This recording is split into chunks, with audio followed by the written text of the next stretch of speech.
Hello, hello. Welcome to the show. Welcome to Thursday's stream. If you are new here, if you're joining for the very first time live, just a reminder, every single Monday from 7 p.m. to 8 p.m. Eastern Standard, and every Thursday from 5 p.m. to 6 p.m. Eastern Standard, we go live with a new unsettling case, ghost story, unsolved mystery, etc. So I do want to thank you all for taking a moment out of your day if you're joining me live, whether it's right now or throughout the stream, or if you're watching this in the recap later on. Thank you so much. Today's case is quite exciting, so I definitely want to hear from you if you are watching this live. Drop your theories as we go in the chat, and as we take little breaks here and there, I will respond to your theories, comments, questions, concerns about what you're hearing. And then also, if you're watching this in the recap, make sure to comment down below all your theories because I love to go back and read your comments after the fact. So, with that being said, let's jump right in to today's video. Welcome to tonight's stream, everybody, and thank you for choosing to spend your time here with me on The Unsettling Show. I am Hauntingly Krista, and tonight we're stepping into one of the darkest, most disturbing chapters in American crime history. What you're about to hear isn't just a true crime story, though.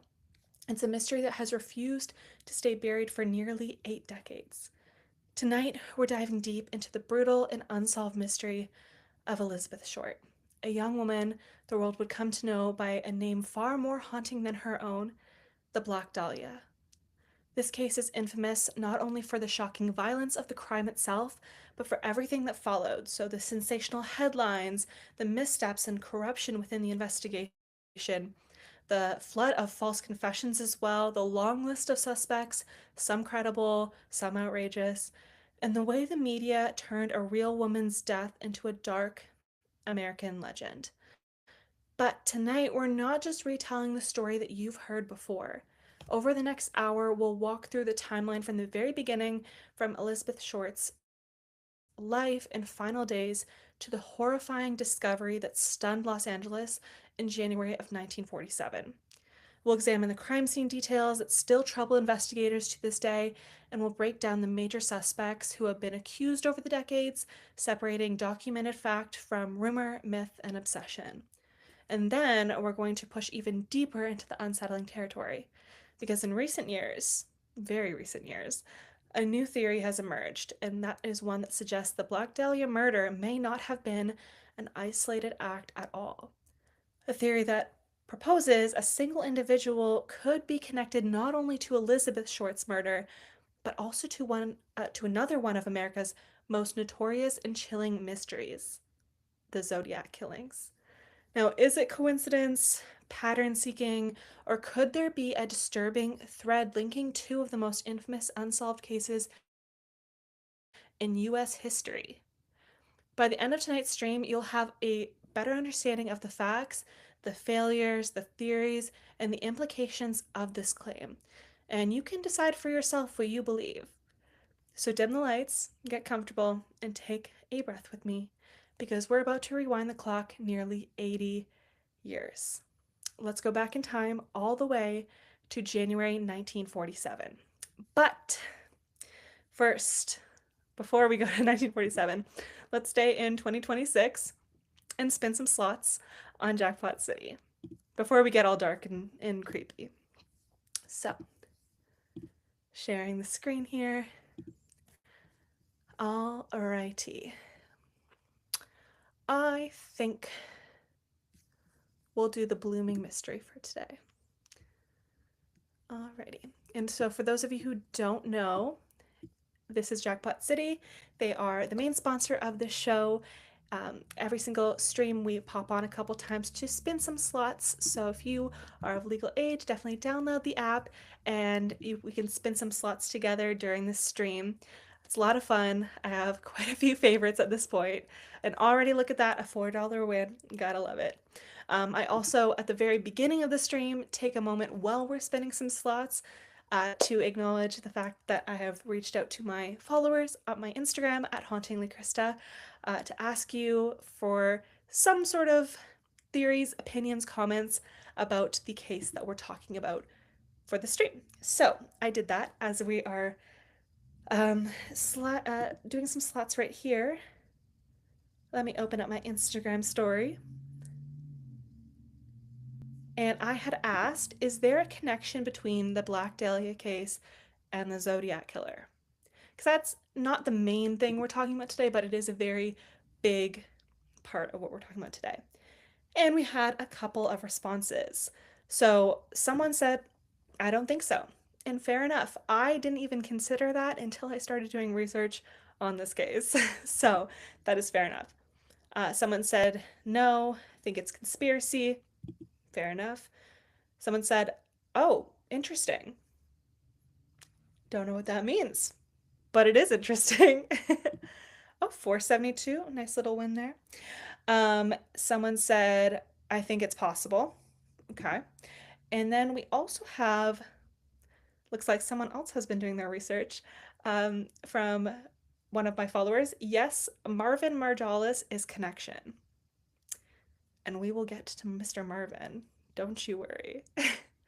To kind of give you guys a little bit of a background, there has been an article recently, talking like last month in December of 2025, that touches on the Zodiac and Black Dahlia killers that may have been the same person, Marvin Marjalis, according to a new decoding of the Zodiac code. So, some people are thinking the Zodiac. This person comments, this Zodiac gets it solved more than Wordle. I mean, yeah, at this point, it seems like it. We'll do a couple more spins here on Jackpot City, and then we'll start diving into the case. Again, I've talked about this before, specifically with Blooming Mystery, but I love, love, love, love this slot because it reminds me of The Little Shop of Horrors, which is one of my favorite musicals of all time. And I was actually in a production of Little Shop of Horrors once upon a time, but this isn't about me. This is about the Black Dahlia. I just love this slot. Okay, we'll do a couple more here because I'm always hoping to end on a high note. You guys know this at this point if you watch this. There we go, 80 cents. I'll take that high note. Okay. So, let's fix this layout right here and jump right into it. But before we talk about the crime, before the headlines, the nicknames, and the theories, we need to talk about Elizabeth Short, the person she was before the world reduced her to a mystery. So, her name was Elizabeth Ann Short, born on July 29th, 1924, in Boston, Massachusetts. She was the third of 5 daughters, raised in a working class family during a time when survival itself wasn't guaranteed. Her childhood was marked by instability early on, and when Elizabeth was just 6 years old, her father disappeared after abandoning his car on a bridge, presumed to be dead. Years later, it was discovered he had started a new life in California, though, leaving the family behind without any explanation. Elizabeth grew up thin, frequently ill, and was often described as fragile. She suffered from severe asthma and spent years in and out of the hospitals. Despite this, friends remembered her as a polite, soft spoken, and hopeful, someone who wanted more from their life than what she had been given. By her late teens, Elizabeth was restless. Like so many young women in post World War II America, she was drawn to Hollywood. Not necessarily chasing fame, but opportunity. California represented reinvention, sunshine, escape, a future unburdened by the past.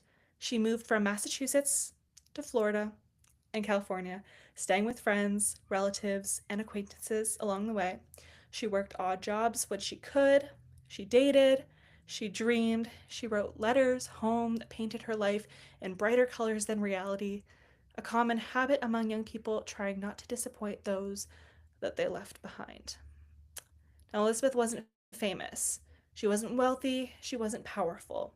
She was 22 years old, transient and vulnerable, a young woman trying to survive in a city that promised everything and protected very little.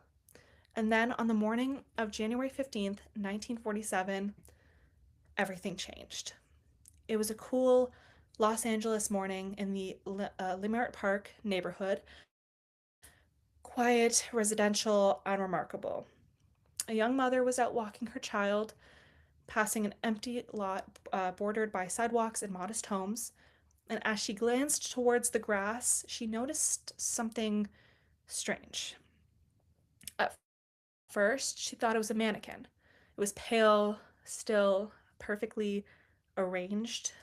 But as she stepped closer, the illusion shattered. What lay before her was the naked body of a woman, cut in half at the waist, cleanly bisected and deliberately posed, and the two halves were placed inches apart, aligned with chilling precision. Her skin was unnaturally pale, and there was no blood on the ground, not a single drop.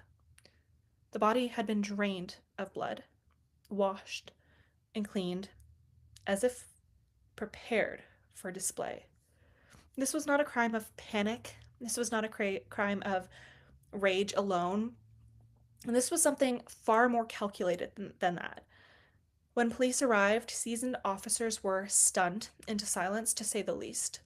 Elizabeth's torso had been completely severed from her lower body, the cut, again, so precise that it immediately raised alarm.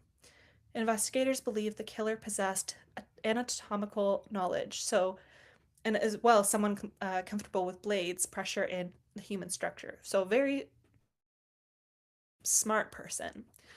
Her face had been slashed from the corners of her mouth towards her ears, creating this grotesque, permanent smile almost, later referred to as the Glasgow grin.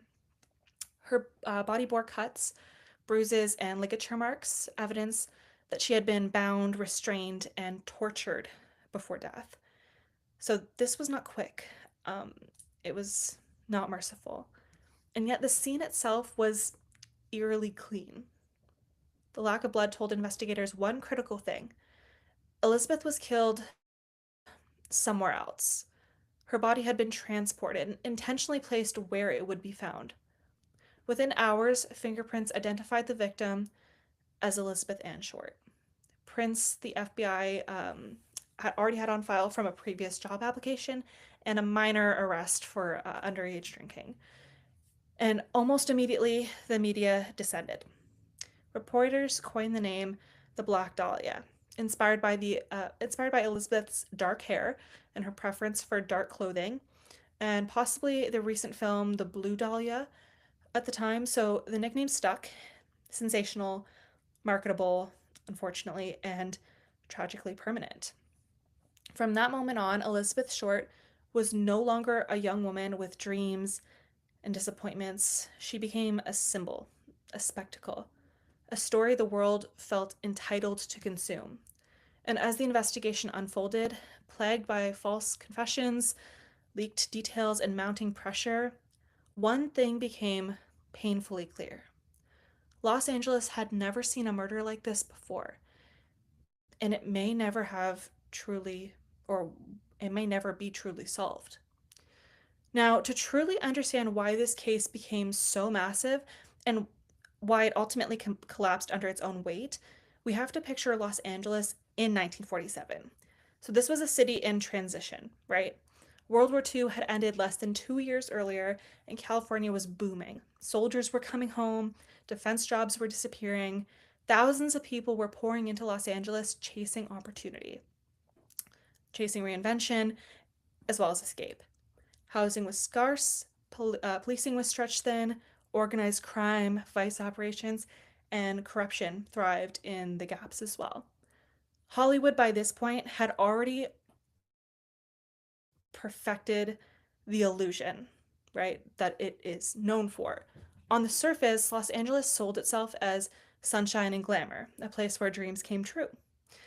But behind the studio gates and palm lined boulevards was a city struggling with poverty, exploitation, and violence.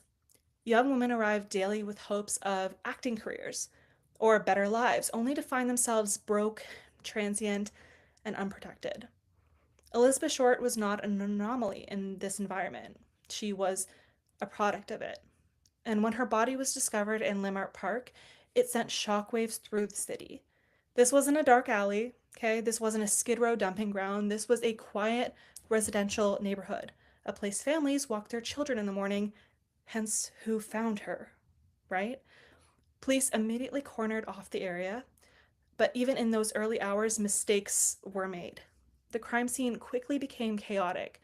Reporters and curious onlookers swarmed the lot, evidence was trampled, items were touched, and photographs were taken before the scene was fully secured.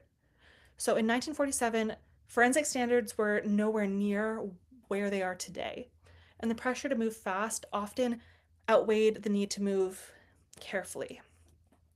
The LAPD launched one of the largest investigations in its history. Hundreds of officers were assigned to this case.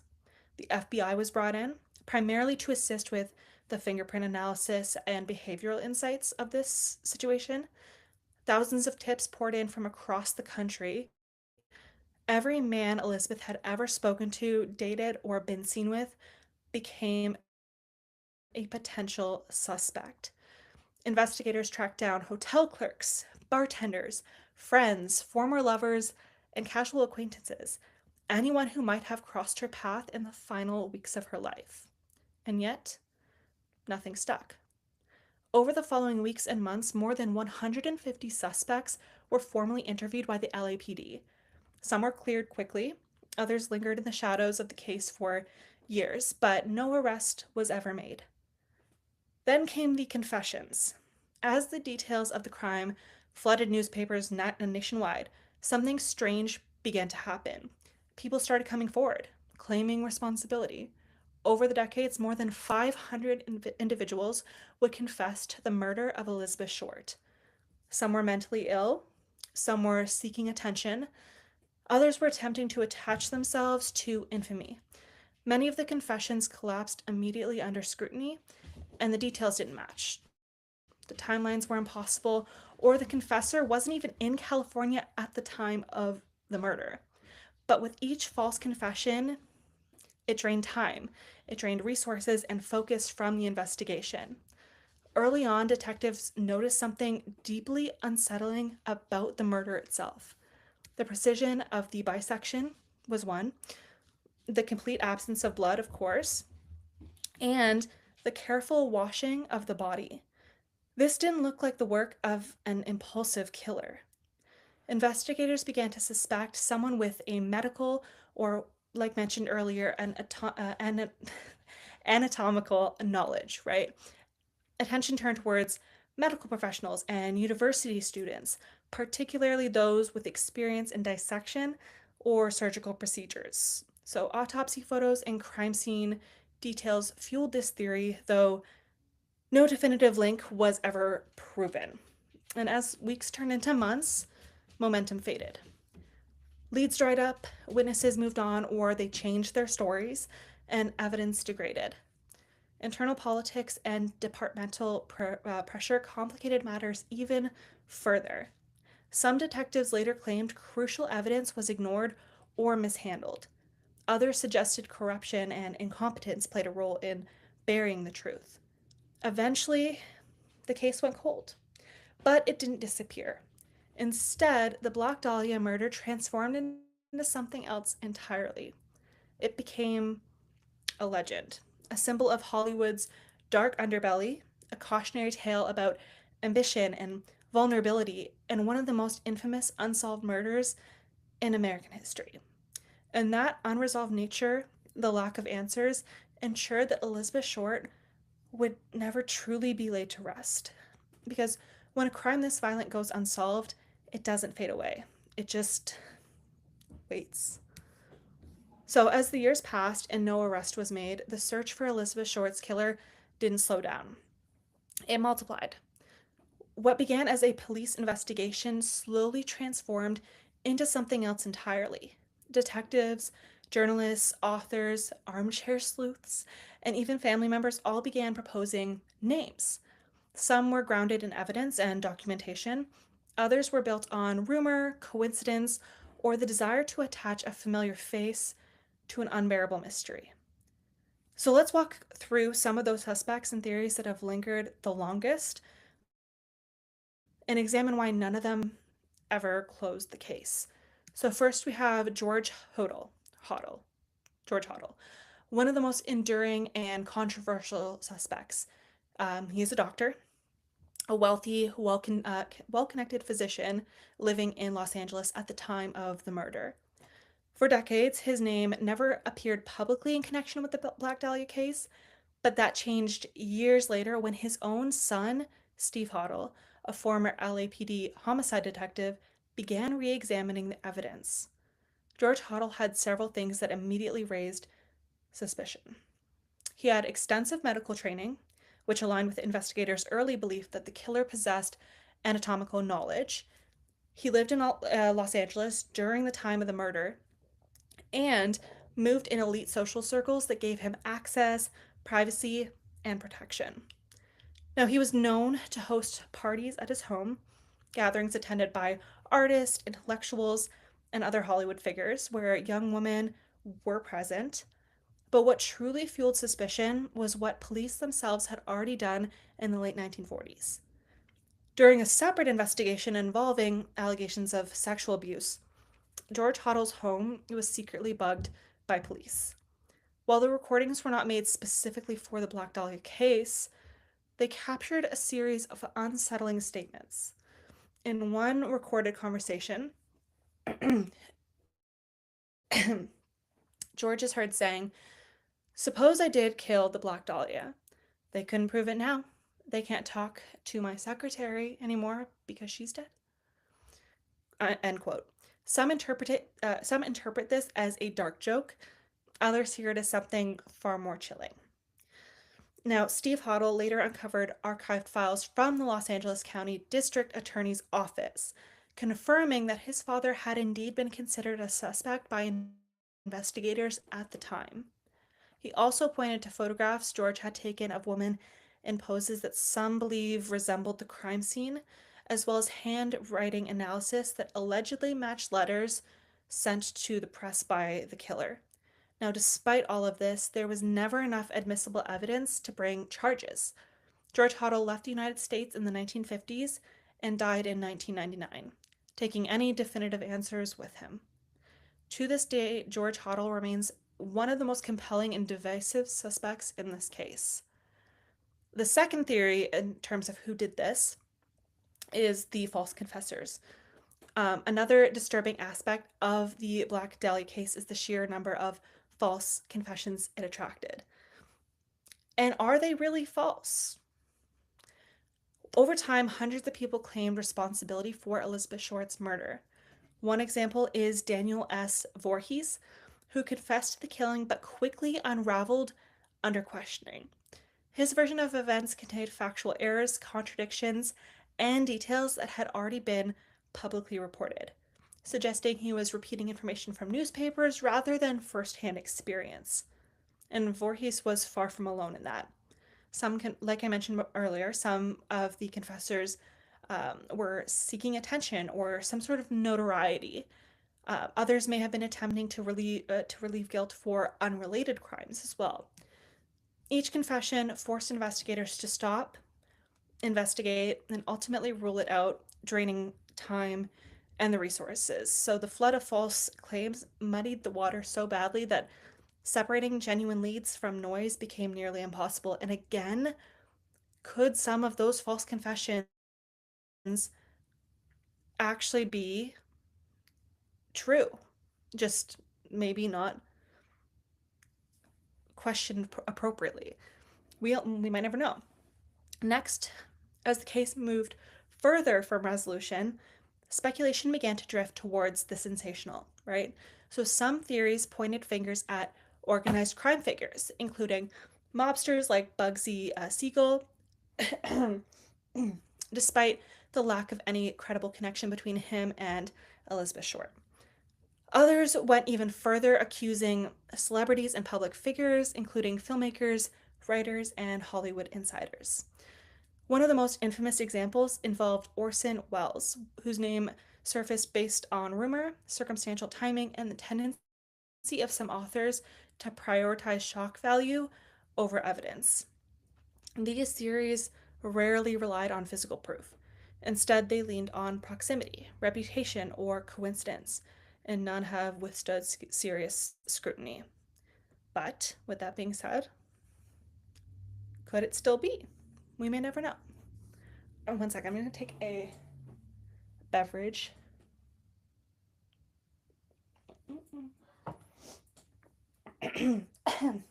Alrighty. So let's talk about other theories and pattern hunting here. So, over the decades, crime writers have also attempted to connect the Black Dahlia murder to other unsolved cases, searching for a broader pattern. One recurring comparison is to the Cleveland torso murders of the 1930s, another series of killings involving dismemberment and body disposal. The similarities are disturbing, but the geographic distance, time gap, and lack of forensic linkage make this connection speculative at best. And these theories reveal something important about unsolved crimes. When answers are missing, the human mind looks for patterns. When justice is denied, speculation fills the void. And in the case of Elizabeth Short, that void was never closed. Despite decades of investigation, books, documentaries, and renewed interest, no suspect has ever been definitively tied to this crime, which is so unfortunate. There's no charges, no trial, no resolution. Only names, theories, and the lingering question that refuses to fade: who killed Elizabeth Short? All right, let's take a moment to breathe. I need it. If you're enjoying the breakdown so far, hit that like button, subscribe if you haven't yet, and let me know in the chat, do you think that the Black Dahlia killer was ever caught, so to speak? Do you think that any of the suspects that have been investigated are actually the killer? Let me know in the comments. I'll read your responses live if you are chatting live. Otherwise, I'll read them in the comments later. When we get ready, while we get ready to move on into the new theory connecting this case with the Zodiac killer, something that's got the true crime world buzzing right now. But before we do that, let's spin some slots on Jackpot City. And also, again, take a beverage break if you guys need it. I do, because my throat is dry. All right. Jackpot City. Let's see here. Which one are we gonna do? There's so many options to choose from, guys. Let's do Deadheads. That's fun. Very on brand for me. Okay. And while we do this, we're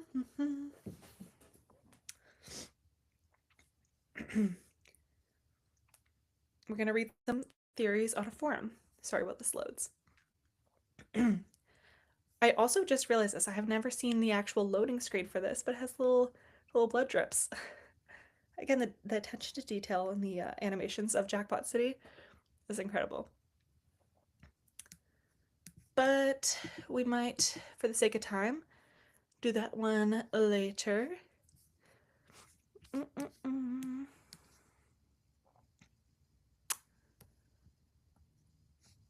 Let's do Jackpot City.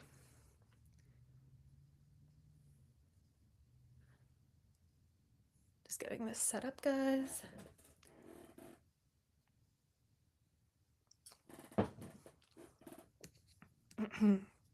Okay, there we go. Some spins. Let's talk about some theories. So we have here, if anyone has any theories. So I want to know what other people were talking about on forums.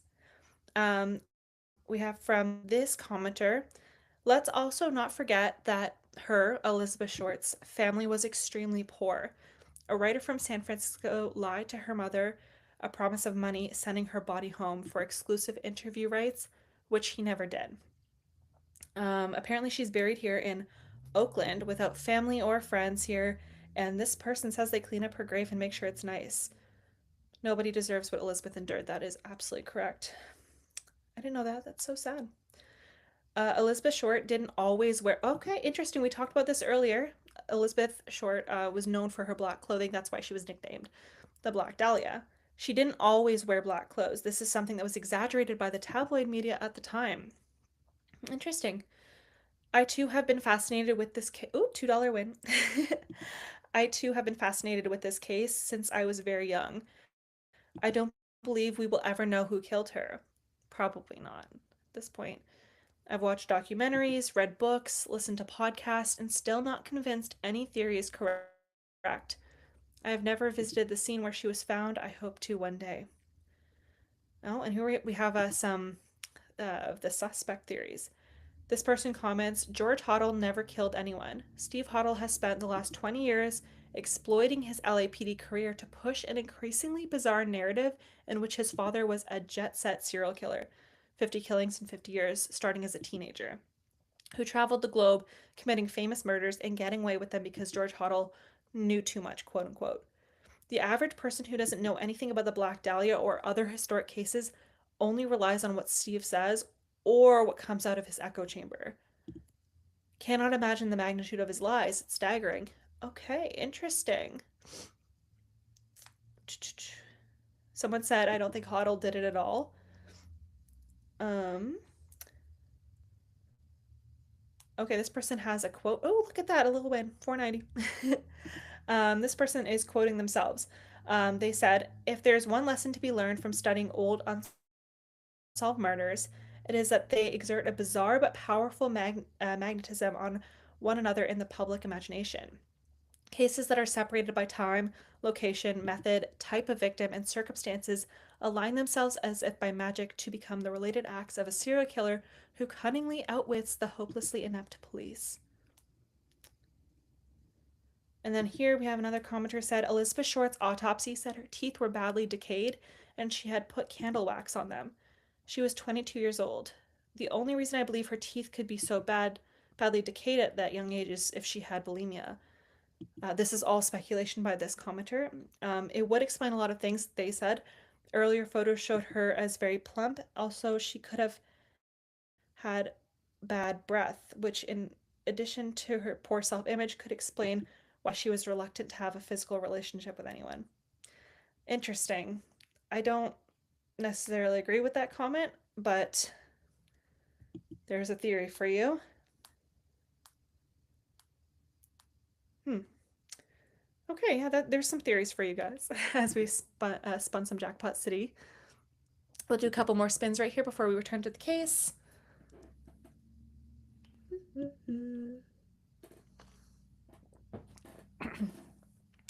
Alrighty, and one more. There we go. Look at that. Okay. And we'll fix this layout right here. Alrighty, so continuing on. To understand the newest and most controversial theories surrounding the Black Dahlia murder, we need to jump forward in time, more than 20 years, to Northern California in the late 1960s. This is where another name enters American criminal folklore, or lore rather, a name that still sends chills down people's spines to this day: the Zodiac Killer. Between 1968 and 1974, a serial killer terrorized California, claiming responsibility for multiple murders and taunting law enforcement with cryptic letters, ciphers, and threats sent to newspapers as well. Unlike most killers, Zodiac didn't just want to kill, he wanted to be known. He wanted attention, fear, control. The official confirmed Zodiac victims include 5 people, though the killer himself claimed the number was much higher. The murders were brutal, but different in style from the Black Dahlia case: shootings, stabbings, couples targeted in secluded areas. So, why, after decades of research, books, documentaries, and suspects, are some investigators now suggesting Elizabeth Short and the Zodiac victims may have been killed by the same person? That brings us to a recent and extremely provocative theory. But in late 2025, we're talking December, so just last month, a new and deeply controversial theory emerged that has re energized these discussions. Not just as an unsolved murder, but as part of the possible link to these Zodiac killings. Now, some researchers and amateur cryptologists revisited zodiac letters using modern techniques and fresh perspectives as well. One name that surfaced again, a name that has haunted both cases, mm, controversially, we'll say, is George Hoddle, and we'll get there. So, that George Hoddle, the one we've been talking about. Dr. George Hoddle was already this prime suspect in the Black Dahlia case, right? But this new theory suggests something even darker, that Hoddle may have continued killing, evolving his methods, and eventually becoming the Zodiac Killer. So let's unpack why this theory is gaining traction. George Hoddle was a surgeon. Like we talked about, he lived in Los Angeles at the time of Elizabeth Short's murder. He had the anatomical knowledge to bisect a body cleanly, and he had access to the private spaces. And he had documented history of disturbing behavior too. With the police wiretapping his home in the 1950s while investigating him for the Black Dahlia, or not for the Black Dahlia murder, but for another case. During those recordings, Hodel made statements that many believe pointed towards guilt. One chilling line, like we talked about already, this is a recap, said, "Supposing I did kill the Black Dahlia, they can't prove it now," right?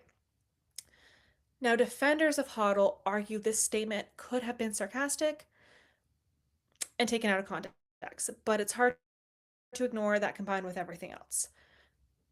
Fast forward decades later, researchers noticed something unsettling.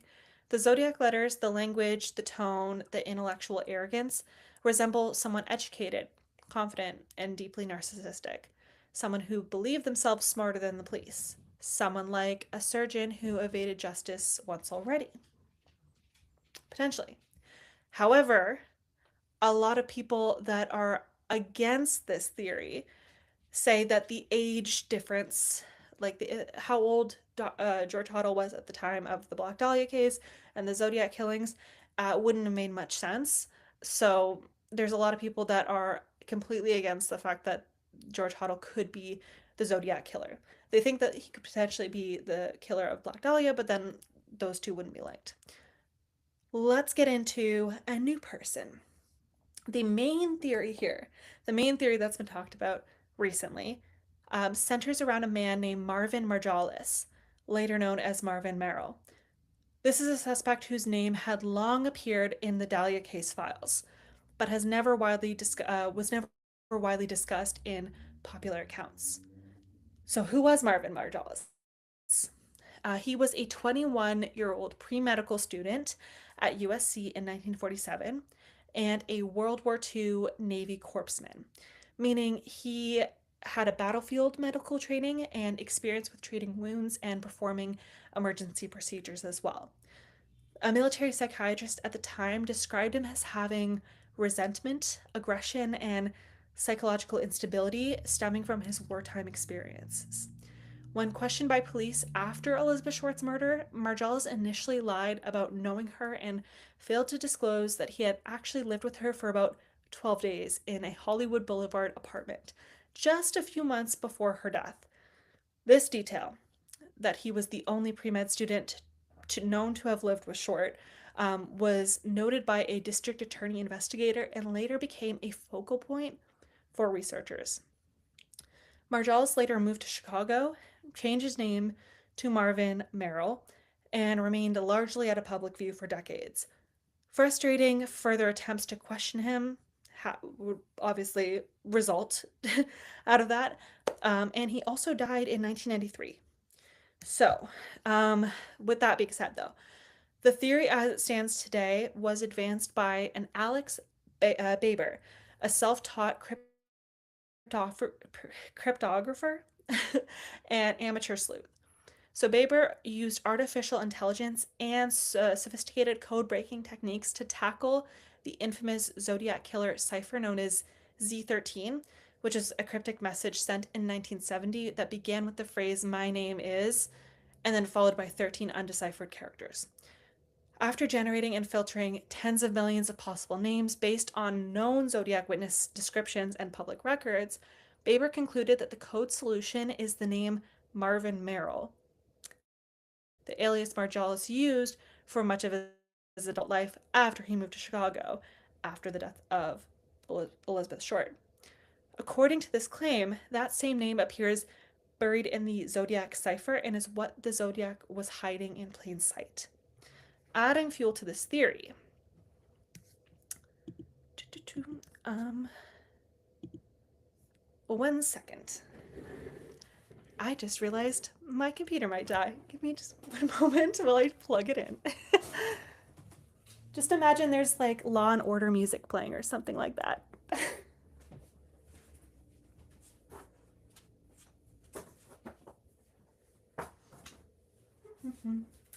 There's still Law and Order music playing, don't you worry, as we plug this in.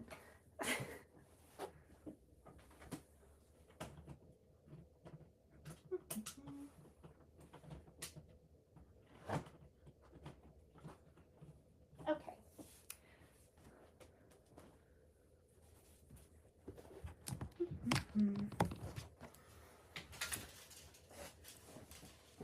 Alrighty, guys.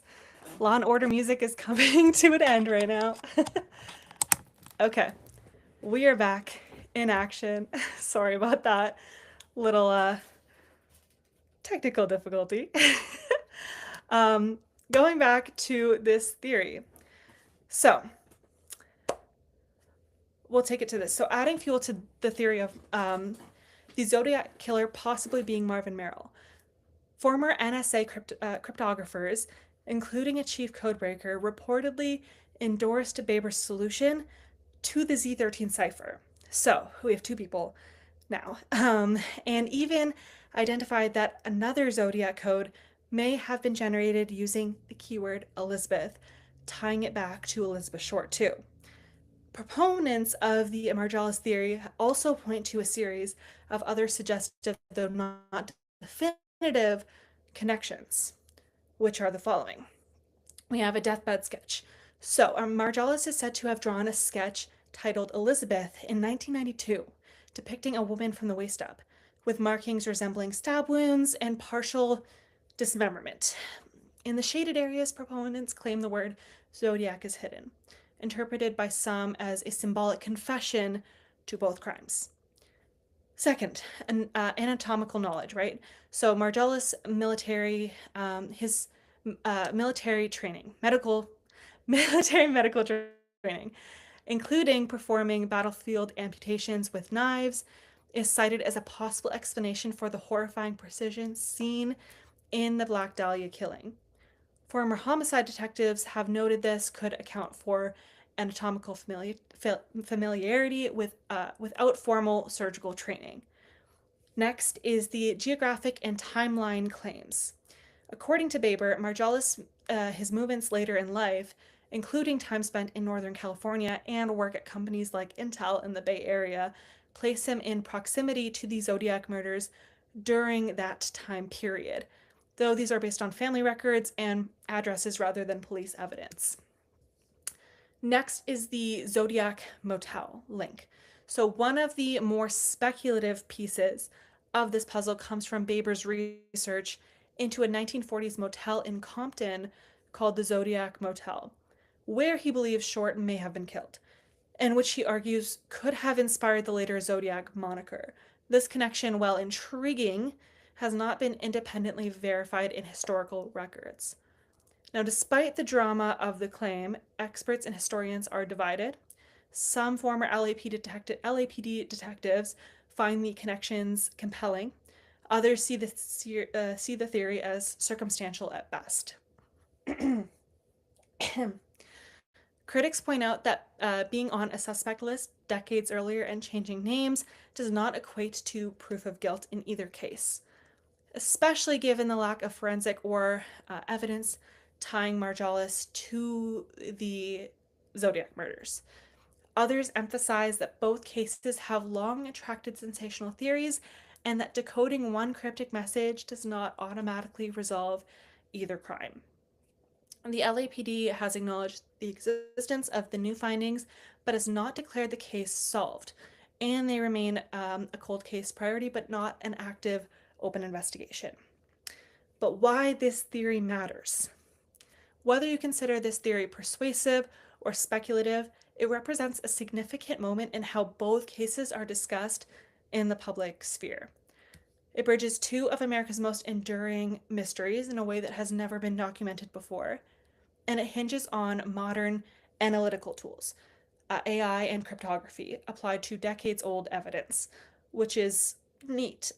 It highlights how unresolved cases can live not just in police files, but in patterns of symbolism, inference, and obsession.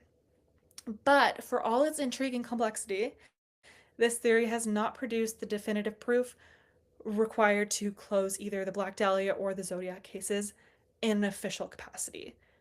But in a speculative way, it is quite damning, in my personal opinion. It remains now another dramatic chapter in a story already filled with mystery, speculation, and unresolved questions.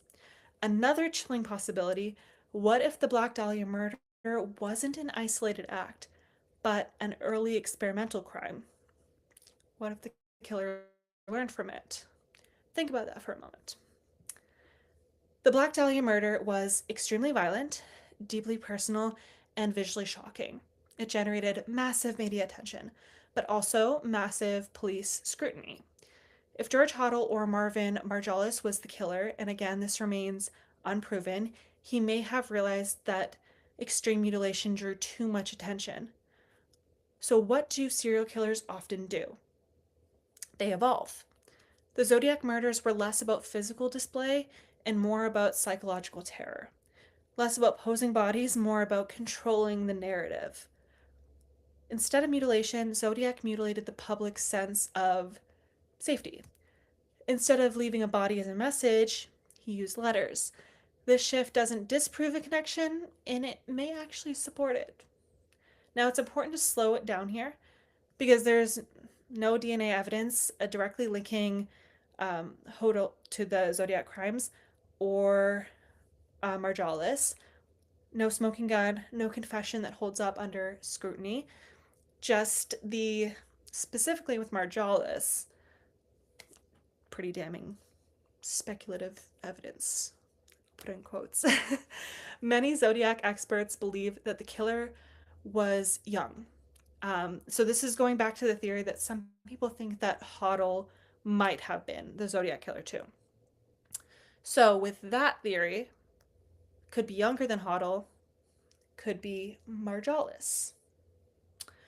And some argue that the connection with these two cases, with Hoddle and the Zodiac, risk turning legitimate evidence into myth making, which is valid criticism. So here's the thing about unsolved cases, especially old ones this old. They live in like a gray area. Elizabeth Short didn't ask to become a legend. She was a young woman chasing this opportunity.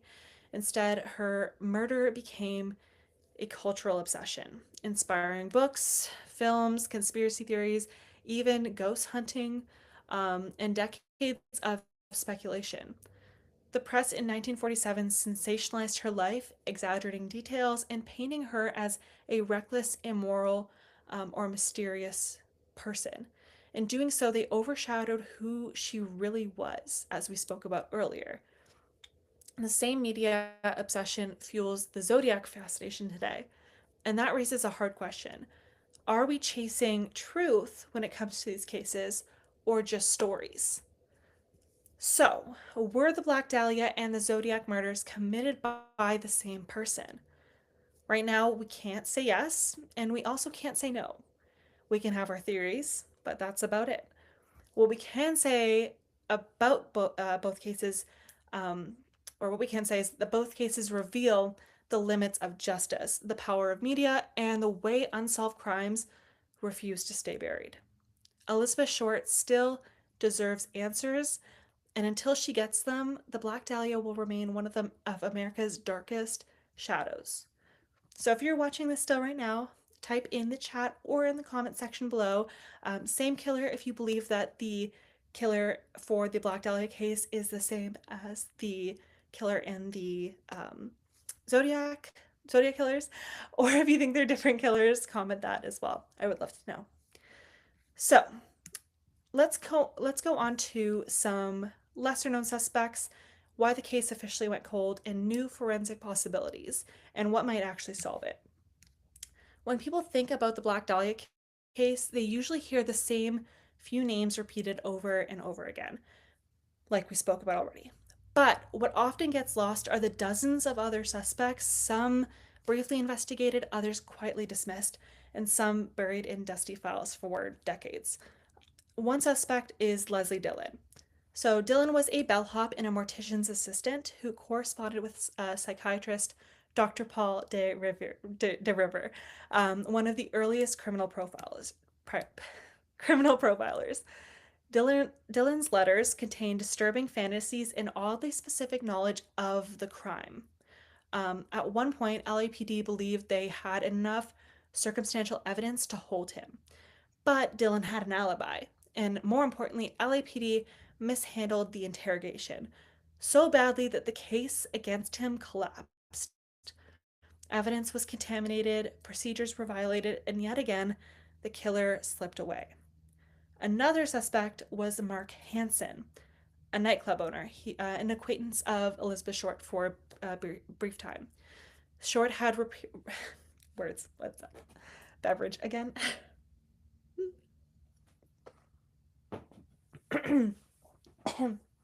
So, for Mark Hansen, Short had reportedly stayed at his home for a brief amount of time. He had owned books that some investigators thought could reference torture techniques, but once again, that and suspicion on him wasn't enough to charge him. Then there was the military men. Several theories focused on soldiers recently returned from World War II. Connection to Margellus.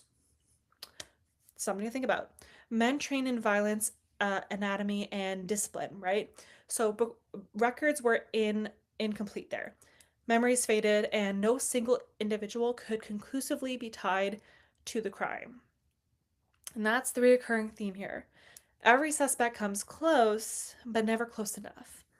And it's impossible to talk about the Black Dahlia without talking about how badly the investigation was compromised. Not necessarily by the lack of effort, but by the overwhelming chaos. So, from the very beginning, the crime scene was swarmed. We spoke about this at the very beginning. Reporters trampled through evidence. The civilians were touching things around the crime scene, and souvenir hunters took objects from the area. Police protocols in 1947 simply weren't equipped to handle a crime of this magnitude. Then came the media frenzy. Newspapers printed graphic details, they exaggerated Elizabeth Short's lifestyle, portraying her as a promiscuous, secretive, and dangerous person. And that narrative sold papers, but it distorted reality at the end of the day. Worse still, reporters interfered with the investigation as well. At one point, a journalist impersonated a police officer and contacted Short's mother to break the news, falsely claiming Elizabeth had won a beauty contest. That moment alone forever altered the course of the case, because from that point on, nothing was sacred. Soon after the murder, newspapers began receiving letters. One package contained Elizabeth Short's birth certificate, photographs, and address book, all carefully cleaned with gasoline to remove fingerprints. This sender signed off as the Avenger. And what we realized from this is it wasn't just a murder, it was performance. The killer wanted control over the police, over the press, and over public imagination. And that should sound familiar. Hence why we've been talking about this connection, right? Because decades later, the Zodiac Killer would do the exact same thing. Different era, different style, same psychological hunger. One of the biggest unanswered questions is this: was Elizabeth Short targeted specifically, or was she simply there? There's no evidence she was involved in organized crime, no proof she was being blackmailed by anyone, and no confirmed connections to any Hollywood elites. She was vulnerable, young, poor, and transient. Again, she moved often, she stayed with friends, took rides from strangers. It was a different time. But that doesn't mean she caused her fate.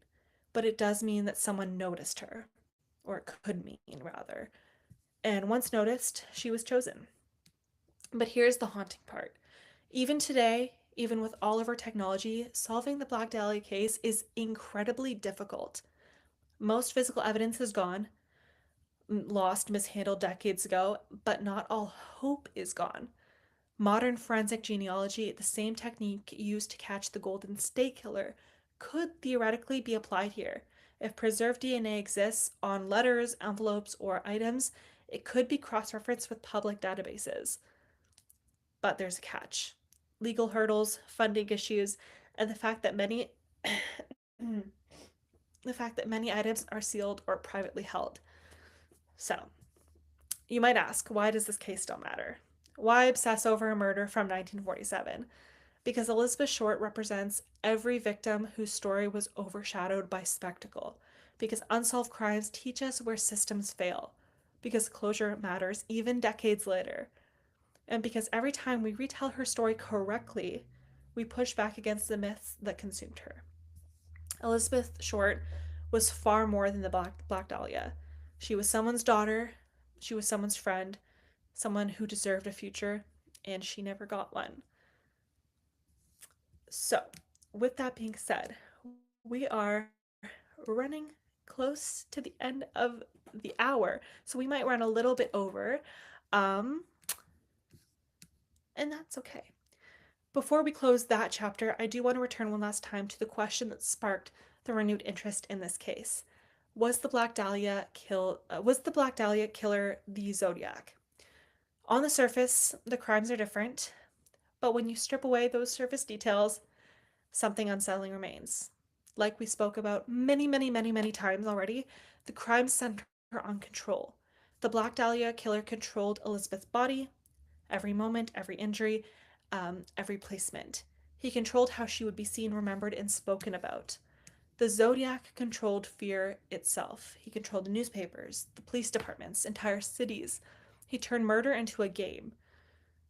So, if Marvin Margolis, or someone like him, committed both, then what we may be looking at is not two separate monsters, but one evolving mind.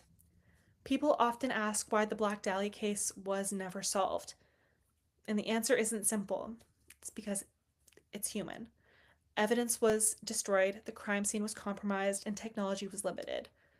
More than anything else, we believe that the killer understood the system. He struck once, spectacularly, and vanished. No pattern, no repetition, no obvious steps. When a killer doesn't repeat, there's nothing to compare. Unless they return a few decades later. Now, there's another uncomfortable truth we have to acknowledge. The Black Dahlia case became too famous. Too many books, too many theories, too many people claimed certainty without proof. Every new suspect added noise, and every new solution pushed the truth further away. And Elizabeth Short, the real woman, disappeared beneath the weight of that legend. In some ways, the case didn't go cold, it just drowned.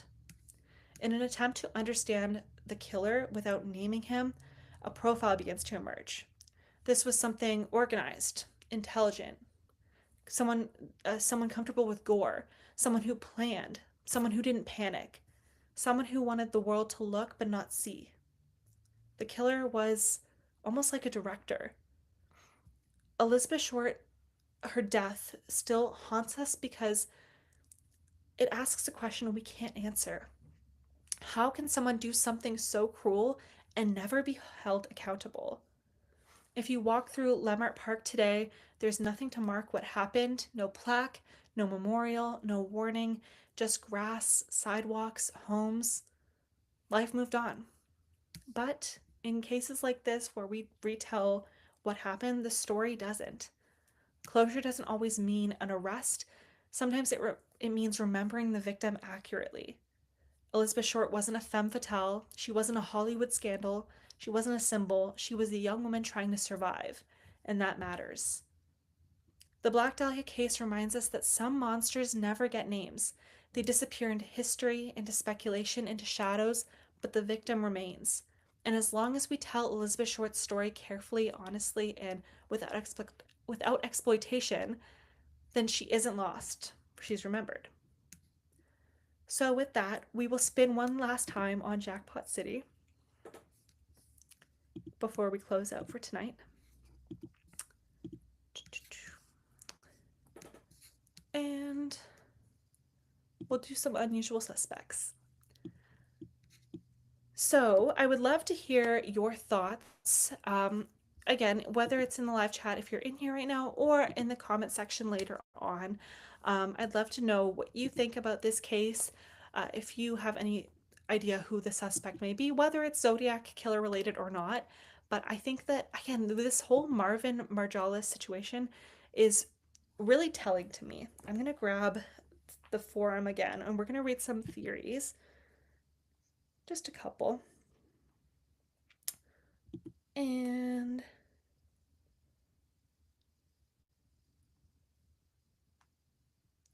okay. Um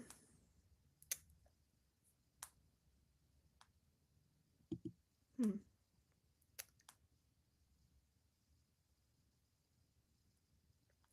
Here we go. So, he kills a woman in a highly specific way at a random hotel, then waits 20 years before killing multiple people in an entirely unrelated and incomparable way, naming himself after the hotel he committed murder number one in, and sending ciphers to mock the police. And the conclusion is that that's the same guy as the Black Dahlia murder. If there is any hotel connection here, it's that the name inspired the Zodiac. But if the fact that the Dahlia happened there wasn't well known anyways, then it's entirely coincidental. So this is someone who suspects that they're different. Um, so this is based off of an article that came out recently, and the one from December.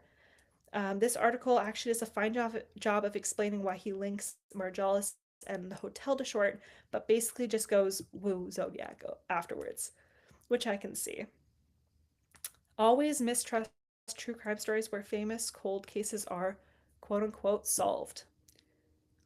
Someone said that they think it's absurd, which is fair. There's so many comments on this. Someone says, how would this make sense?